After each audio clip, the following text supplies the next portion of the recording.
This is a thought-provoking, innovative social security research within the pension sector in the country. It's the first ever in collaboration with the Strathmore University and Institute of Human Resource Management. And the event today has unveiled the report through which research findings has indicated that whereas globally trustees over 90% in the UK are remunerated, in Kenya less than currently around 33% are remunerated, whereas another 30% are considering to have that remuneration. And the output of this is that with the increasing responsibilities vested on the trustees, assuming extra risks on the governance and management of pension schemes, there is need for reward by way of compensation for their time value and commitment to better support effective governance on pension schemes. We talk, the total industry is standing at about $1 trillion. This is quite huge growth right from when the industry regulations were put into place way back in the year 2002 with just an industry worth of about 40 billion. And the whole growth push has been out of effective legislative systems within the market, most employers putting in place social pension schemes in the market.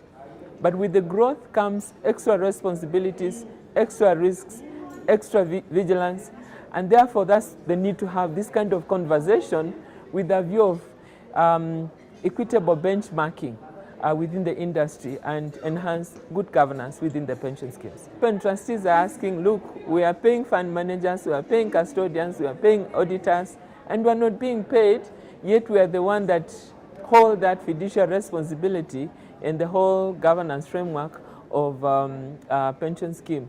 And so the outcome of this is definitely there is need to have remuneration, trustee remuneration policies within the pension schemes. I think the gap in terms of that is mostly awareness, because the job description of a trustee is actually anchored in the Retirement Benefits Act.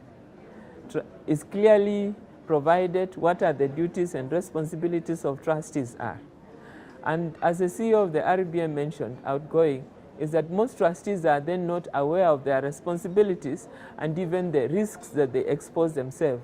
And that's what, from the legislative perspective, require that each trustee must be certified, at least to enhance that level of awareness, and hopefully in that process enhance better governance. And I think out of this discussion with this full awareness of their responsibilities is this question of remuneration is coming up. The pension scheme is established as a vehicle by an employer to carry a promise of a pension for a member working with that institution. But by law, that vehicle must operate as a separate legal entity from the organization, and trustees, individuals who are trusted, hold in trust the trust assets, the pension assets, acting in the best interest of the members and the beneficiaries of those pension funds.